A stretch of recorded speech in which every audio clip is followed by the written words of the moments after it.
अर्जुन की मृत्यु होने पर क्यों जोर जोर से हंसने लगी देवी गंगा। जय श्री कृष्ण प्रिय दर्शक बंधु, एक बार पुनः बहुत बहुत स्वागत है आप सभी दर्शकों का आपके अपने चैनल दर्पण ज्ञान गागर यूट्यूब चैनल में। प्रिय सज्जनों, आज आपके समक्ष बहुत ही ज्ञानवर्धक व महाभारत की कहानी लेकर हम हाजिर हुए हैं। आज की कहानी में हम आपको बताने वाले हैं, जब वीर अर्जुन का वध हो गया तो जोर जोर से माँ गंगा क्यों हंसने लगी। इसी सब के बारे में आज की वीडियो में हम आपको बताने वाले हैं। तो कहानी शुरू करने से पहले प्रिय सज्जनों, वीडियो को लाइक करके चैनल को सब्सक्राइब अवश्य कर लेना। अच्छे अच्छे कमेंट करना, हो सके तो अपने सगे संबंधियों और मित्रों तक वीडियो को शेयर अवश्य करना। प्रिय सज्जनों, तो बने रहिए बिना स्किप किए वीडियो की समाप्ति तक। महाभारत का युद्ध जीतने में भगवान श्री कृष्ण की चतुराई और धनुर्धर अर्जुन के पराक्रम ने अहम भूमिका निभाई थी। यदि महाभारत के युद्ध में पांडवों की ओर से भगवान श्री कृष्ण और अर्जुन न लड़ रहे होते तो शायद पांडवों की जीत होना बहुत ही मुश्किल था। लेकिन क्या प्रिय सज्जनों, आपको इस बारे में मालूम है कि महाभारत के युद्ध में अहम भूमिका निभाने वाले अर्जुन स्वर्ग यात्रा जाने से पहले भी एक बार मृत्यु को प्राप्त हो चुके थे। इसका मतलब यह है कि अर्जुन की अपने जीवन में 2 बार मृत्यु हो चुकी थी और उनकी मृत्यु के दौरान देवी गंगा जोर जोर से ठाके लगाकर हंसने लगी थी। मगर उन्होंने ऐसा क्यों किया कि उनकी मृत्यु होने पर और माता कुंती के रोने पर देवी गंगा क्यों हंसने लगी? क्योंकि खुद भी एक माँ होने के बावजूद भी देवी गंगा का दूसरी माँ के दुख पर हंसने का क्या कारण था? जब प्रिय सज्जनों महाभारत के युद्ध में पांडवों की जीत हुई थी, इसके बाद भगवान श्री कृष्ण ने युधिष्ठिर को सुझाव दिया कि हे भ्राता श्री, तुम एक अश्वमेध यज्ञ कराओ। प्रिय सज्जनों, जिसके बाद युधिष्ठिर ने अश्वमेध यज्ञ को प्रारंभ कर दिया और एक अश्व के लिए अर्जुन के नेतृत्व में वहां से रवाना कर दिया। अब जिस दिशा में वो अश्व चलता जाता, उसी के पीछे पीछे अर्जुन और उनकी सेना भी चलती जाती। इस दौरान वो यज्ञ का घोड़ा कई राज्यों से गुजरा। जिन राज्यों से भी वो घोड़ा गुजरा, उन सभी राज्यों के साथ अर्जुन ने युद्ध लड़ा। कई राजाओं ने तो पहले ही अर्जुन के आगे अपनी हार स्वीकार कर ली। लेकिन प्रिय सज्जनों, कई राजाओं ने ऐसा नहीं किया था, जिसके बाद अर्जुन व उनकी सेना द्वारा उनसे युद्ध लड़ा गया और इस प्रकार कई राजाओं को परास्त करते हुए अर्जुन उनके राज्यों को जीतते चले गए। इस प्रकार से उन्होंने कई राज्यों को अपने अधीन कर लिया और इस प्रकार वे चलते चलते मणिपुर पहुंच गए, जहां पर उनका सामना बबुरा वाहन से हुआ। प्रिय सज्जनों, आपको बताते चले कि बबुरा वाहन अर्जुन और चित्रांगदा का ही पुत्र था और अपने पिता अर्जुन के उनके राज्य में पधारने से बबुरा वाहन बहुत ही उत्साहित था। उसने युद्ध के बारे में कुछ भी सोचा ही नहीं था और अपने पिता अर्जुन के स्वागत के लिए वो अपने राज्य की सीमा पार जा पहुंचा। लेकिन जैसे ही बबुरा वाहन अर्जुन का स्वागत करने के लिए अर्जुन की ओर बढ़ा, वैसे ही अर्जुन ने उसे रोकते हुए कहा कि ठहर जाओ, मैं इस समय तुम्हारा पिता नहीं बल्कि हस्तिनापुर नरेश का प्रतिनिधि बन के आया हूं और क्षत्रिय होने के नाते तुम्हें मेरे साथ युद्ध लड़ना होगा। बस उसी समय अर्जुन की दूसरी पत्नी उलूपी वहां पर आ जाती है और बबुरा वाहन से कहती है कि हे पुत्र, तुम्हें अपने पिता के साथ युद्ध लड़ना चाहिए। यदि तुम युद्ध नहीं लड़ोगे तो इसमें तुम्हारे पिता का ही अपमान होगा। अब प्रिय सज्जनों, अपनी माता की आज्ञा पाते ही बबुरा वाहन अर्जुन के साथ युद्ध लड़ने को तैयार हो जाता है और फिर अर्जुन व बबुरा वाहन के बीच भयंकर युद्ध छिड़ जाता है। इस प्रकार ये युद्ध काफी समय तक चलता है, लेकिन इस युद्ध का कोई भी परिणाम नहीं निकलता है। तभी बबुरा वाहन इस युद्ध में विजय पाने के लक्ष्य को लेकर के कामाख्या देवी के मंदिर में जाकर के और उनसे आशीर्वाद के रूप में दिव्य बाण प्राप्त करता है और अगले दिन युद्ध में उसी दिव्य बाण का प्रयोग करते हुए अर्जुन पर प्रहार कर देता है, जिससे अर्जुन का सिर कटकर धड़ से अलग हो जाता है और उसी समय अर्जुन की मृत्यु हो जाती है। साक्षात अर्जुन की मृत्यु होती देख करके हस्तिनापुर की सेना सन्न रह जाती है और इसकी सूचना तुरंत ही भागकर भगवान श्री कृष्ण तक पहुंचाई जाती है।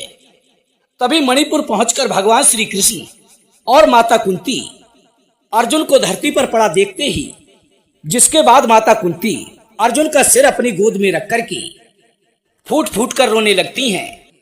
और उसी समय प्रिय सज्जनों, माँ गंगा भी उसी स्थान पर प्रकट हो जाती हैं और अर्जुन की मृत्यु का ये नजारा देखकर देवी गंगा जोर जोर से ठाके लगाकर हंसने लगती हैं।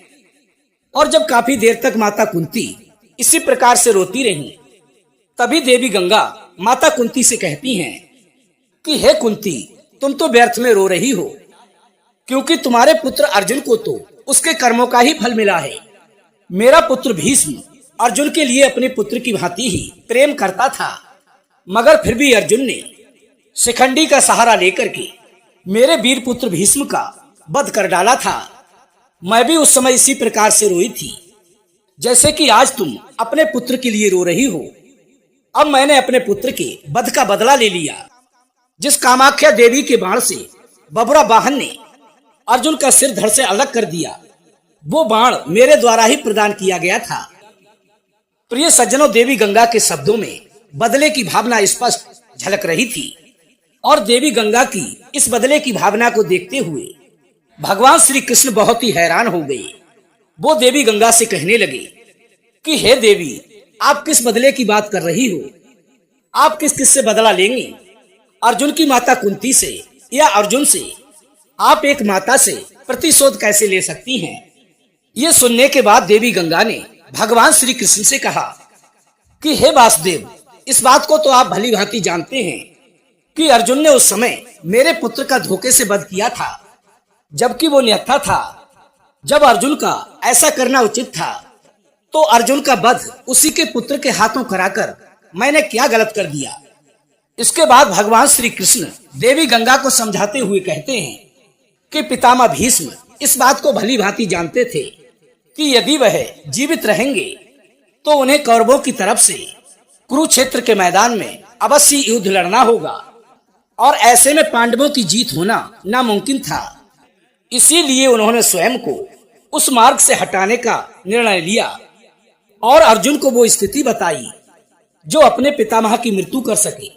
यहाँ तक कि जब अर्जुन का मुकाबला उसके पुत्र से हुआ, तो उस समय भी उन्होंने बब्रू वाहन पर प्रहार नहीं किया था, सिर्फ बबरा वाहन के प्रहार को रोके रखा।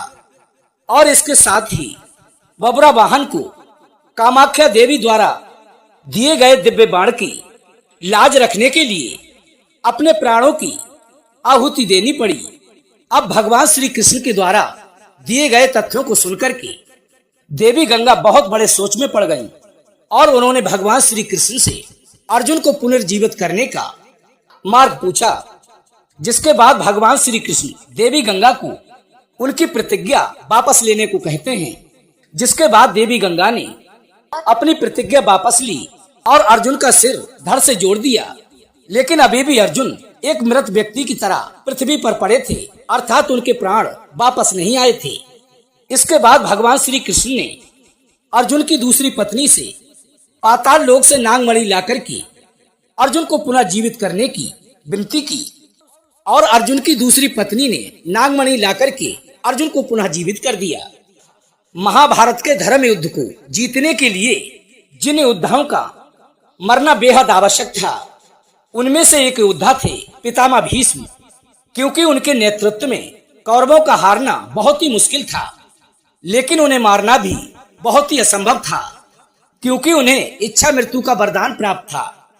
इसीलिए भगवान श्री कृष्ण को एक षड्यंत्र रचना पड़ा, जिसके चलते वे शिखंडी को अपने साथ लेकर के युद्ध भूमि में आए।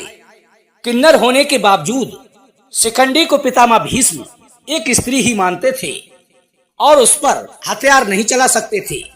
अब शिखंडी को युद्ध में सामने देखकर पितामह भीष्म ने अपने हथियारों को नीचे रख दिया और इसी मौके का फायदा उठा करके अर्जुन ने पितामह भीष्म पर तीरों की बौछार कर दी और कुछ ही क्षणों में पितामह भीष्म अर्जुन की बाणों की सैया पर लेट गए।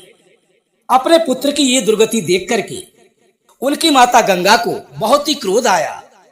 वो तुरंत ही युद्ध भूमि में प्रकट हुई और उन्होंने अर्जुन को श्राप दे दिया कि उसकी मृत्यु उसके ही पुत्र के हाथों होगी। और कुछ समय पश्चात जब अर्जुन की मृत्यु उसके ही पुत्र बबरा वाहन के हाथों हुई तो माँ गंगा जोर जोर से हंसने लगी। प्रिय सज्जनों, कथा के अनुसार माँ गंगा ने ही अर्जुन के बेटे बबरा वाहन को इस तरह भ्रमित किया था कि उसने गुस्से में आकर अपने पिता का सिर ही काट दिया। लेकिन फिर अर्जुन की एक पत्नी ने नागमणि की शक्ति द्वारा और भगवान श्री कृष्ण की मदद से अर्जुन को पुनः जीवित कर दिया और अर्जुन के पुत्र बबरा वाहन को माँ गंगा की माया से मुक्त कर दिया। ये थी प्रिय दर्शक बंधुओं आज की हमारी छोटी सी कहानी। यदि आज की ये वीडियो आपको पसंद आई हो तो वीडियो को लाइक करके चैनल को सब्सक्राइब अवश्य कर लेना। हो सके तो अपने सगे संबंधियों और मित्रों तक वीडियो को शेयर अवश्य करना। प्रिय सज्जनों, हम कल फिर मिलेंगे इसी प्रकार की ज्ञानवर्धक चर्चा के साथ। इसी के साथ प्रिय सज्जनों, राधे राधे, जय श्री कृष्णा।